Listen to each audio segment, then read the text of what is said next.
Hey everyone, I'm Sarah, a 28-year-old single mom just trying to keep it together. I live in a tiny apartment with my adorable 2-year-old daughter, Lily. She's the light of my life, but being a single parent, it's no joke. I'm working my tail off as a waitress, barely scraping by. But I'd do anything for that little munchkin. Then there's my big sister, Jessica. She's got it all figured out, fancy lawyer job, big house, and a husband named Mark who seems like he stepped straight out of a romantic comedy.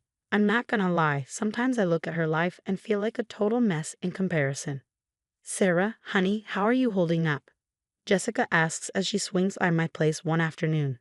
She's all put together in her designer suit, not a hair out of place, while I'm elbow deep in dishes, with Lily clinging to my leg.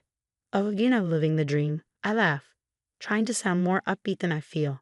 Jessica gives me that look, a mix of pity and concern. Why don't I take Lily for the weekend? She offers. You could pick up some extra shifts, maybe have a little time for yourself. I hesitate. I hate asking for help, but extra cash would be a godsend. You sure? I don't want to impose. Don't be silly. Mark and I love having her over. It'll be fun. Jessica insists, already scooping up Lily, who giggles and plants a sloppy kiss on her aunt's cheek. Thanks, Jess. You're a lifesaver, I say, feeling a wave of gratitude. Sure, Jessica's life seems perfect, but she's always had my back. As she's packing up Lily's things, Jessica turns to me. Hey, can I borrow your phone charger? Mine's been acting up. Yeah, no problem. It's in my purse on the kitchen table. Help yourself, I call out as I wrestle Lily into her jacket. I hear Jessica rummaging through my purse, and a tiny voice in the back of my head whispers that it's odd she didn't wait for me to grab it. But I brush it off. She's my sister, for crying out loud. Later, after they've left, I flop onto the couch, enjoying the rare silence. I should be cleaning or prepping meals, but instead, I find myself scrolling through Jessica's social media. Vacation pics, work achievements, lovey-dovey posts with Mark. It's like a highlight reel of the perfect life. I sigh, trying to squash the jealousy bubbling up. Get it together, Sarah, I mutter to myself. Jessica's worked hard for what she has, and she's always there for me and Lily. As I'm lost in thought, my phone pings. It's a text from Jessica. * Lily's having a blast. Don't work too hard this weekend, sis. Love you both. * I smile, feeling a mix of emotions. Grateful for the help. Missing my baby girl, and yeah, still a little envious. But mostly, I'm just glad to have Jessica in my corner. A week flies by, and I finally get around to cleaning up the disaster zone that is my apartment. Lily's toys are everywhere, and the laundry pile could probably dress a small army. As I shove things into closets, don't judge, I spot Jessica's designer purse on the coffee table. How did I miss that? Better return this before she freaks out, I mutter, grabbing the purse. It's probably worth more than my entire wardrobe. But as I pick it up, it slips from my hands, spilling its contents all over the floor. Oh, come on, I groan, bending down to gather everything up. That's when I see it, a stack of official-looking papers. Curiosity gets the better of me, and I take a peek. My heart stops. These are adoption papers, with Lily's name on them. What the? My hands start shaking as I read through the documents. Jessica and Mark's names are listed as the adoptive parents. This can't be real. It's got to be some kind of mistake, right? What the heck is going on? I whisper, my mind spinning. Why would Jessica have adoption papers for my daughter? Then it hits me like a ton of bricks. My own sister, the person I trusted most in the world, is trying to steal my baby. The room starts to spin, and I have to sit down before I fall over. No, I mutter, digging deeper into the purse, desperate for some explanation. Something I'm missing. What I find next only deepens the betrayal. There's a birth certificate, a fake one, with Jessica listed as Lily's mother, forged medical records, and even a plane ticket to another state. Every new discovery feels like a stab to the heart. I can't breathe. I can't think. How could Jessica do this to me? To Lily? We're family, for crying out loud. My phone buzzes and I nearly jump. It's a text from Jessica. Hey sis, forgot my purse at your place. Can you bring it back later? I stare at the message, my stomach twisting. What do I even say? Sure, no problem. By the way, I found your secret plan to kidnap my daughter. Another text comes through. Also, Mark and I were thinking of taking Lily for another weekend soon. Give you a break, you know? Rage boils inside me. A break? More like giving them a chance to disappear with my child. I sink to the floor, surrounded by the evidence of Jessica's betrayal, and let out a sob.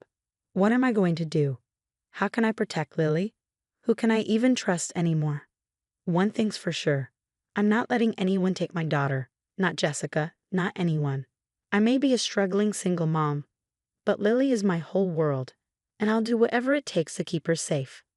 I take a deep breath, trying to pull myself together. I need a plan. I need help. But most of all, I need to keep Lily close and act normal until I figure out my next move. With shaking hands, I gather all the documents and shove them back into Jessica's purse. I'll have to pretend I never saw them, at least for now, but things will never be the same. Later, I'm sitting on Maya's couch, spilling my guts about everything I found in Jessica's purse. Maya's been my ride or die since high school, and right now, she's the only person I trust. Girl, this is some messed up stuff, Maya says, shaking her head. We gotta dig deeper. Something ain't right here. We start piecing things together, and the puzzle we uncover is ugly. Maya pulls out her laptop, scrolling through Jessica's social media. Hold up, Maya says, pointing at the screen. Didn't you say Jessica couldn't have kids? I lean in, my jaw dropping. There's Jessica, sporting what looks like a baby bump in her recent posts. What the? I mutter. She told everyone she was pregnant. We keep scrolling, finding post after post about doctor's appointments and nursery preparations. It's all fake, but Jessica sold it perfectly. She's been planning this for months, I whisper, feeling sick. Maya grabs my hand. We need to get into her email. You still know her password. I nod, feeling guilty but knowing it's necessary. We log in, and what we find makes my blood run cold. There are emails to a sketchy lawyer about fast-tracking an adoption across state lines. The lawyer's responses are vague, but it's clear they're up to no good. Oh my God, I whisper, scrolling through message after message. Maya's eyes widen as she reads over my shoulder. Look at this one from Mark. The email lays out their entire plan, taking Lily and disappearing, using my supposed substance abuse as justification. They think I'm an unfit mother, that Lily would be better off without me. Substance abuse? Maya asks, confused. What are they talking about? You barely drink, let alone do drugs. I don't know, I say, shaking my head, baffled. As we dig deeper, the truth gets uglier. Jessica's been isolating me from friends and family for months, always with some excuse why I couldn't attend gatherings or why people shouldn't visit. Remember when she told you your cousin Amy was talking trash about you? Maya says. Bet that was a lie too. I nod, feeling like a fool for falling for it all. Even the financial help she's been giving you was part of her plan, making me dependent on her. But the worst is yet to come. We find a series of messages between Jessica and some guy about acquiring small doses of drugs. At first, I'm confused, then it hits me.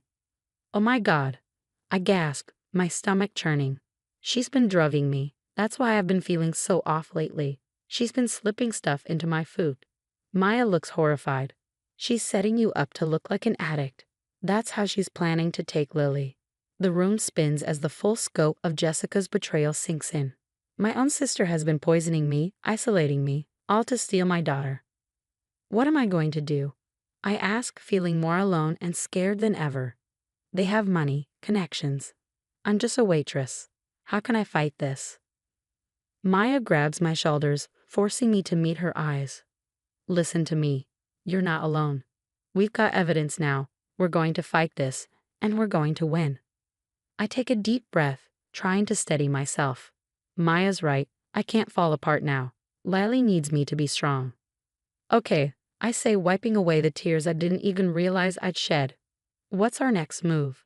Maya grins, a determined glint in her eye. Now we set a trap. We're going to catch these snakes red-handed. As we start planning, I feel a glimmer of hope. Jessica might think she's got it all figured out, but she doesn't know who she's messing with. I'm a mom, and I'll do whatever it takes to protect my baby. Watch out, sis, you picked the wrong mama bear to mess with. Later, I'm pacing my apartment, torn between wanting to confront Jessica right now and knowing I need to play it smart. Maya's been a godsend, helping me gather evidence and even hooking me up with her cousin, who's a lawyer. We need to catch her red-handed. Maya insists as she sets up hidden cameras around my place. Your word against hers won't be enough. I nod, feeling sick the day Jessica calls, offering to babysit again. I force myself to sound normal. That'd be great, thanks, sis. When she arrives, I kiss Lily goodbye, praying it'll be the last time I have to leave her with that snake. Hours later, Maya and I huddle over her laptop watching the footage. My blood boils as we see Jessica rifling through my things, making a call in hushed tones. It's all set for next week, she says into the phone. Sarah doesn't suspect a thing. I clench my fists, fighting the urge to confront her immediately, but I know we need more. The next day, I invite Jessica over for coffee, my phone secretly recording in my pocket. We chat casually until I drop the bomb. Hey Jess, you know that bag of old clothes in my closet? I was thinking of donating them to that women's shelter, the one that helps moms escaping abusive situations. Jessica tenses up. Oh, I don't think that's a good idea, she says quickly. Those places attract unstable people, drug addicts and such. I press further, and Jessica takes the bait, launching into a rant about how those women are unfit mothers and how their kids would be better off adopted by stable families. It's all I can do not to scream at her, but with this, we finally have enough. The stage is set for the final showdown. I invite Jessica, Mark, and a few family members over for dinner. My hands shake as I set the table, but I'm ready. As everyone digs into dessert, I clear my throat. I have something I need to share with all of you. I lay out everything, adoption papers, the fake pregnancy, the poisoning. I play the recordings, and the room erupts in chaos. Jessica jumps up, her face pale. She's lying. Sarah's unstable. She's on drugs. But Mark's expression tells a different story. Jessica, what have you done? He whispers, looking horrified.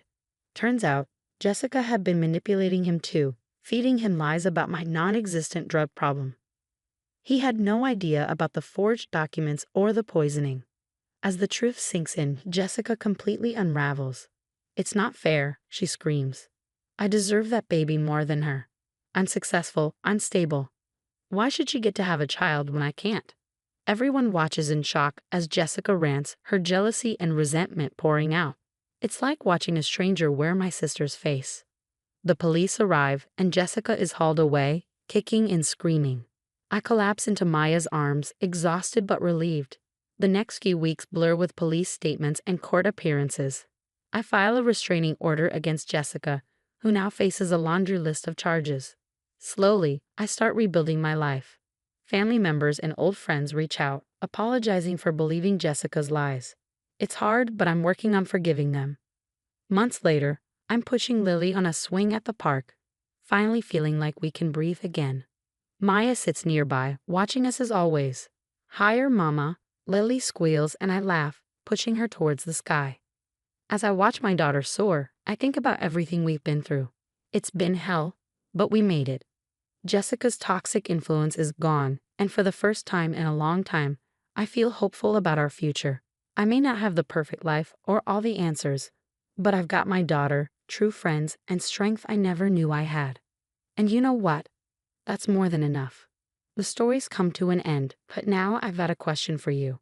If you were in my shoes, would you ever be able to forgive Jessica? Or is some betrayal just too deep to come back from? Drop your thoughts in the comments below. I'm really curious to hear what you do in this situation. If you enjoyed this wild ride, don't forget to hit that like button and subscribe to the channel for more intense stories like this one.